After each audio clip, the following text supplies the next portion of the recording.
Maka adakah faidah dari istighfar untuk kehidupan akhirat saya? Kamu mau minta surga yang mana? Orang-orang surga biasa, saya berikan pada pelaku istighfar surga seluas langit dan bumi. Jadi kalau orang rajin istighfar, astagfirullah, astagfirullah, astagfirullah, maka masya Allah, dahsyat sekali hasilnya.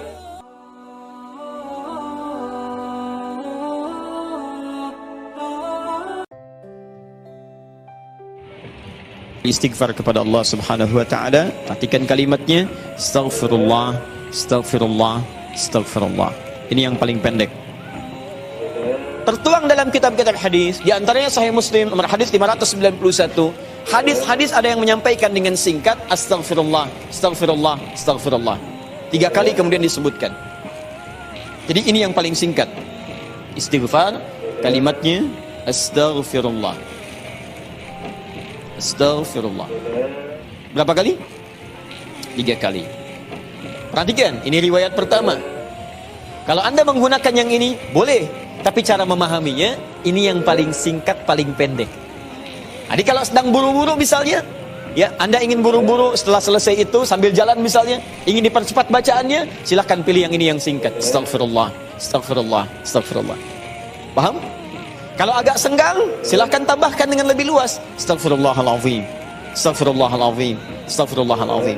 Lebih senggang lagi, astaghfirullahaladzim alladzi la ilaha illa huwal hayyul qayyum wa atubu ilaih. Astaghfirullahaladzim alladzi la ilaha illa huwal hayyul qayyum wa atubu ilaih. Paham? Baik, jadi kalau Anda menemukan riwayat yang ini diulang sampai 3 kali, ini yang dimaksud riwayat yang paling standar. Jelas ya? Standar. Ini standarnya, ucapkan ini astaghfirullah, astaghfirullah, astaghfirullah 3 kali. Ini amalan pertama. Tahan, hadisnya belum selesai. Jadi kalau selesai salat, assalamualaikum warahmatullah, assalamualaikum warahmatullah, duduk sebentar, tahan dulu. Apa yang diucapkan? Astaghfirullah, astaghfirullah, astaghfirullah. Selesai? Baik, tahan. Lihat baik-baik, perhatikan sini. Ini disebut amalan apa tadi? Zikir. Karena kita sedang membahas tentang zikir. Baik, sekarang yang kedua, masih ingat? Tadi kalau seorang sedang berzikir, maka konsekuensinya dia akan apa terhadap Allah? Ingat. Yang kedua, dekat. Pertanyaan saya, apakah setiap orang yang mengucapkan astagfirullah menjadi ingat kepada Allah? Itu masalahnya. Banyak orang pasca sholat mengatakan astagfirullah, tapi kalimat itu tidak mengingatkan dia dengan Allah. Itu masalah utamanya. Assalamualaikum warahmatullahi wabarakatuh. Assalamualaikum warahmatullahi wabarakatuh. Astagfirullah, astagfirullah, astagfirullah. Halo? Mana? Anda salam langsung ngecek status. Lisan Anda astagfirullah, tapi tangan Anda megang handphone. Pikiran Anda melihat status. Sebagian orang bahkan merespon urusan dunia. Bagaimana istighfar bisa berkorelasi dengan itu semua?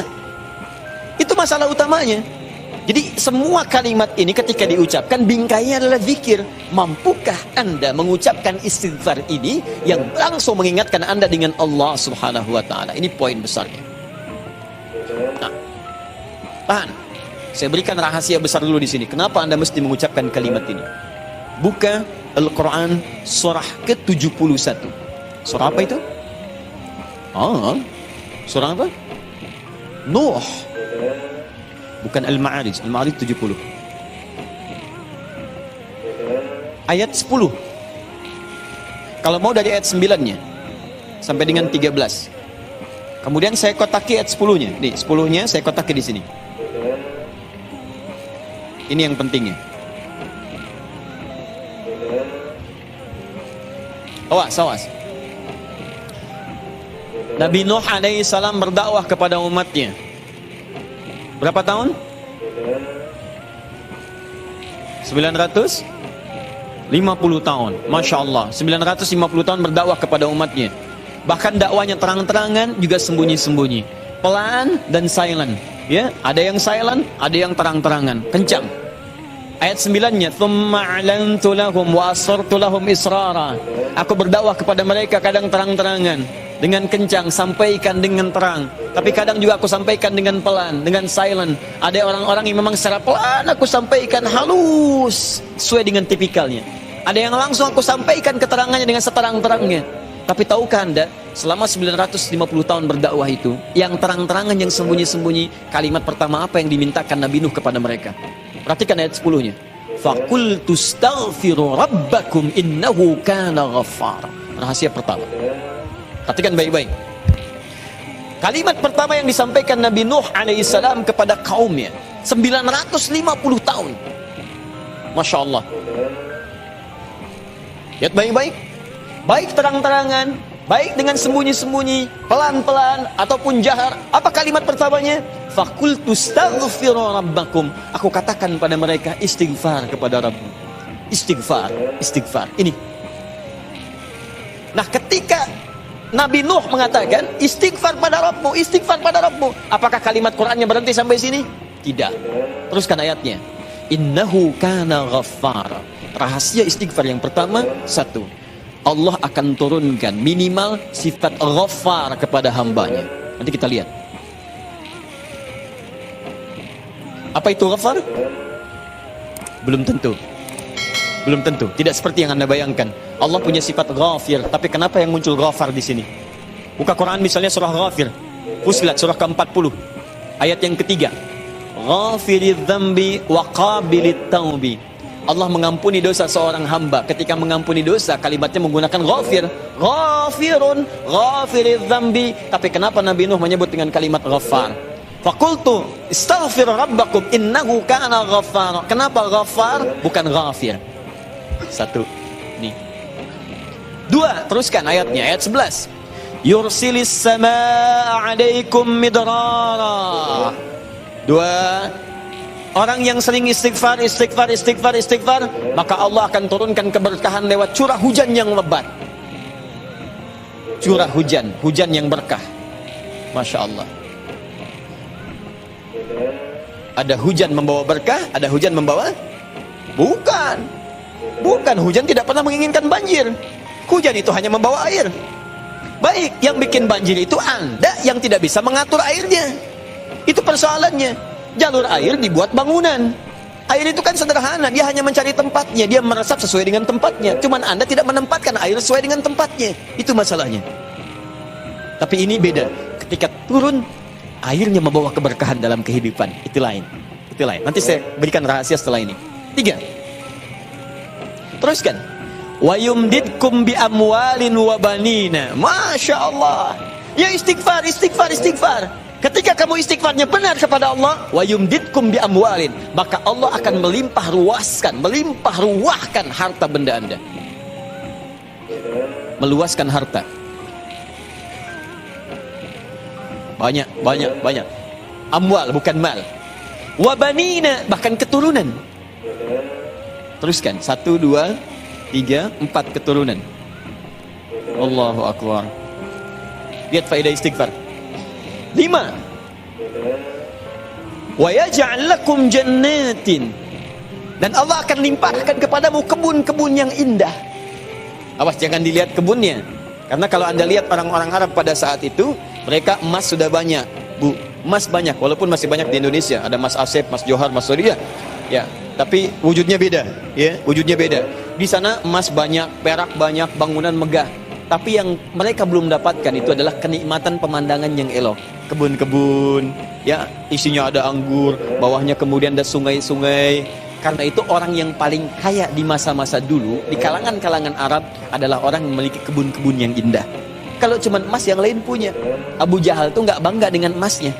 Ya, Abu Lahab tidak bangga dengan emasnya.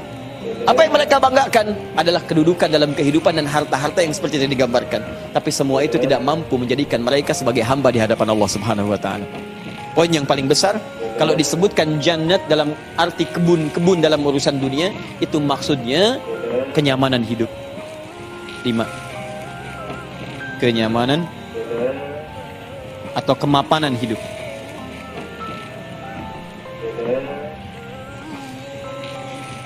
Wa yaj'al lakum anhara, kenikmatan hidup. Masya Allah, sudah mapan, nikmat, kaya, tenang. Wah, ini hebat banget nih hidupnya. Dosanya diampuni oleh Allah, kemudian hidupnya berkah, hartanya melimpah, keturunannya juga luar biasa gitu kan. Setelah itu hidupnya nyaman, mapan dan nikmat. Kurang apa lagi? Antum pilih mana? Kaya tapi gelisah atau miskin tapi tenang? Jangan pilih yang ketiga, saya tidak berikan. Nah, tahan sebentar. Lihat sini. Jadi ketika Anda diminta istighfar, astagfirullah, astagfirullah, astagfirullah. Ternyata di antara esensi kalimat istighfar itu bukan kalimat biasa. Anda mampu mengucapkannya dengan baik, maka Allah turunkan kemuliaan lewat lisan Nabi Nuh itu. Faqultu astaghfiru rabbakum innahu kana ghaffara. Yursilis samaa'a 'alaikum midrara wa yumditkum bi amwalin wa banina wa yaj'al lakum jannatin wa yaj'al lakum anhara. 6 kemuliaan bagi orang yang sangat senang beristighfar kepada Allah Subhanahu wa taala. Tapi ini masih urusan dunia. Akhiratnya belum selesai. Pilih mana? Miskin masuk surga atau kaya masuk neraka? Miskin masuk surga. Kasihan. Kenapa tidak kaya masuk surga? Ya itu pilihan dari saya, ya. Ini pilihan dari Al-Quran. Saya kan tidak mengatakan jangan pilih yang ketiga. Itu yang pertama tadi, ya. Lihat sini. Ini jaminan kehidupan dunianya, mana akhiratnya. Ya Allah, kalau cuma dikasih dunia saya tidak mau. Jangan-jangan saya dunianya bahagia, akhiratnya nestapa. Maka adakah faidah dari istighfar atau kehidupan akhirat saya? Kamu mau minta surga yang mana? Orang-orang surga biasa, saya berikan pada pelaku istighfar surga seluas langit dan bumi. Quran surah ketiga ayat 133. Ayat 133, paling kanan sebelah atas. Lihat, di sini hidupnya lapang, di sini surganya seluas lapangan. Lapangannya apa? Bukan lapangan dunia. Perhatikan lapangan akhirat. Wasari'u ila maghfirah. Bergegaslah Anda untuk memohon ampunan Allah. Maghfirah, turunan kata dari istighfar, minta ampun. Bukankah istighfar minta ampun? Ayo cepat, bergegas, rajin, cepat. Orang yang rajin istighfar, cepat istighfar. Lihat, wa jannatin arduhas samawati wal ardh. Maka kami akan sediakan harapan baginya, menyediakan tempat kembalinya surga seluas langit dan bumi. Dan digolongkan ahli istighfar sebagai orang-orang yang takwa. Uiddat lil muttaqin, kami siapkan untuk orang takwa. Siapa orang takwa dimaksud? Awal ayatnya wasari'u ila maghfirah. Surga seluas langit dan bumi. Masya Allah. Silakan kalau mau kopro, berhenti di mana tuh?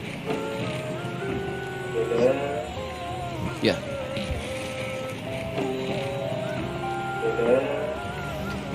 Nah, kalau ditawarkan begini, siapa yang tidak mengambil tawaran ini? Tapi persoalannya, kenapa orang banyak istighfar pasca sholat bahkan lebih daripada 3 kali? Astagfirullah, astagfirullah, astagfirullah, astagfirullah, astagfirullah, astagfirullah. Tapi mapan juga tidak. Cek. Ya, silahkan lihat. 6 ini tidak diraih. Keberkahan juga tidak didapatkan. Dan seterusnya.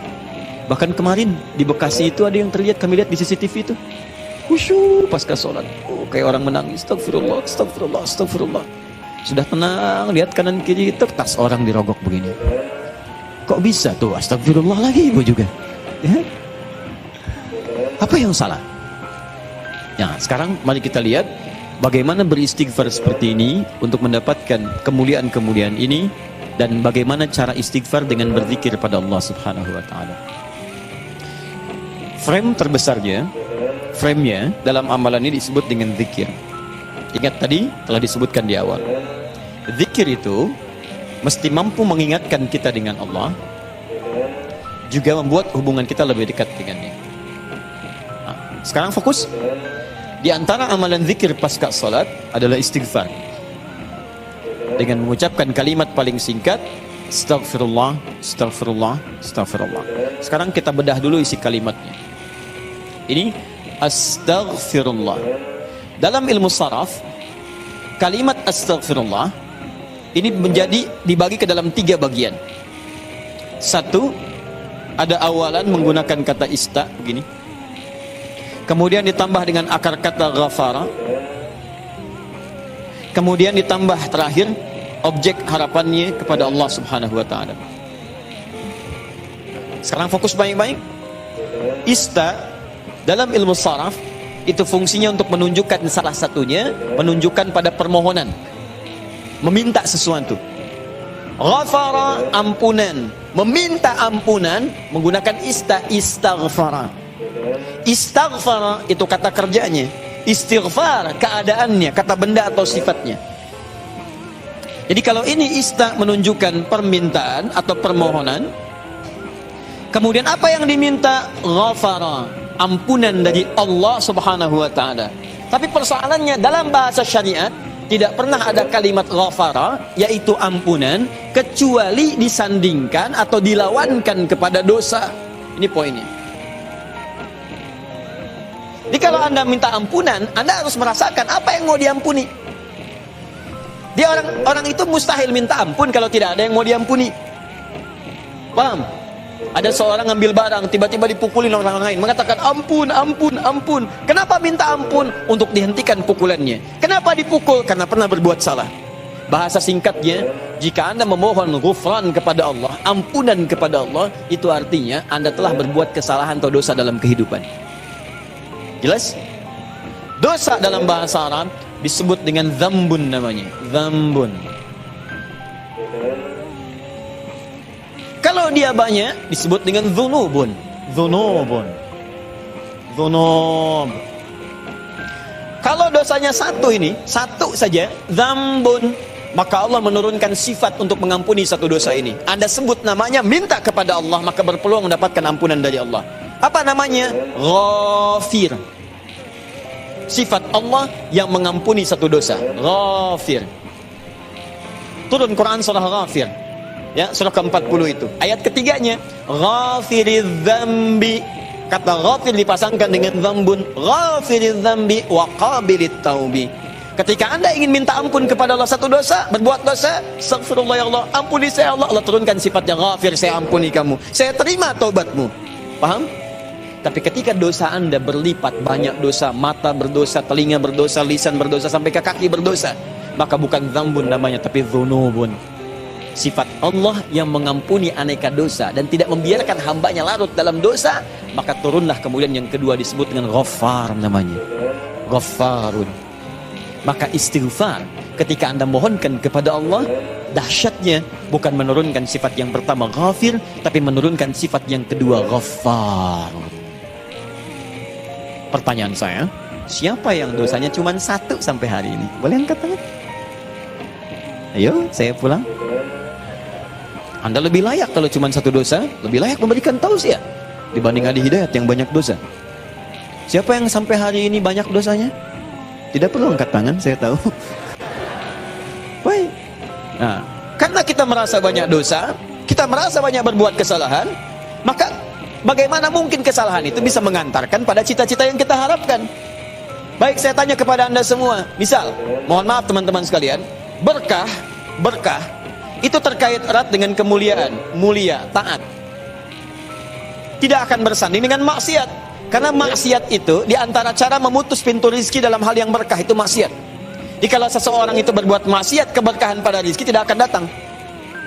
Nah sekarang coba cek, mungkin rizki itu belum datang ke tempat Anda, ke rumah Anda, di kehidupan keluarga Anda. Bukan Anda kurang usaha, tapi Anda kurang mampu membebaskan diri dari maksiat dalam kehidupan.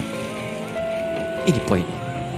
Maka dari itu ketika Anda istighfar astagfirullah, jangan cuma kosong di lisan. Kalau cuma seperti itu, balita yang umur usia 5 tahun misalnya, 5 tahun, balita 5 tahun ajarin istighfar juga. Padahal dia belum mendapatkan hisab. Anak usia 5 tahun belum balik, ajarin istighfar. Pas ada sholat, astagfirullah. Apa yang mau diampuni? Dosanya nggak dicatat. Ya, orang yang kurang akalnya misalnya, terganggu akalnya, itu bisa istighfar juga sambil ketawain Anda malah. Astagfirullah. Tapi apa beda istighfar dia dengan Anda? Karena ketika dia istighfar nggak berpengaruh pada dirinya, karena diangkat penanya. Rufi'al qalam an thalathatin. Di antaranya anil majnuni hatta yufiqa, dari orang terganggu syarat sampai sadar lagi. Nah kita yang sadar ini saat ini, maka ketika Anda mengucapkan kalimat astagfirullah, kata para ulama, sambil diingat, itu Anda berbuat dosa apa sampai mengucapkan ini? Sampai minta ampun kepada Allah. Dosa apa yang diperbuat? Maka kalau ingin latihan, coba urutkan dosa dari ujung kepala sampai ujung kaki. Salat yang pertama subuh misalnya, ya jangan terlalu banyak dulu. Untuk dosa mata misalnya, astagfirullah, ingat-ingat mata salah apa. Jangan-jangan setiap pandangan yang Anda lakukan, itu belum melahirkan keberkahan. Alhamdulillah. Bisa nggak pandangannya berkah? Ada ayat di Quran. Ada orang-orang yang dimuliakan oleh Allah sampai disebut kuat iman. Orang yang kuat iman, yang pandangannya itu berkah. Setiap memandang berkah, berkah, berkah. Bahkan saking berkahnya nyaman dia dalam kehidupannya. Ya, itu ada di Quran surah ke-24, punya cahaya dia. Ayat 30 sampai 31. 30 untuk laki-laki, 31 untuk perempuan.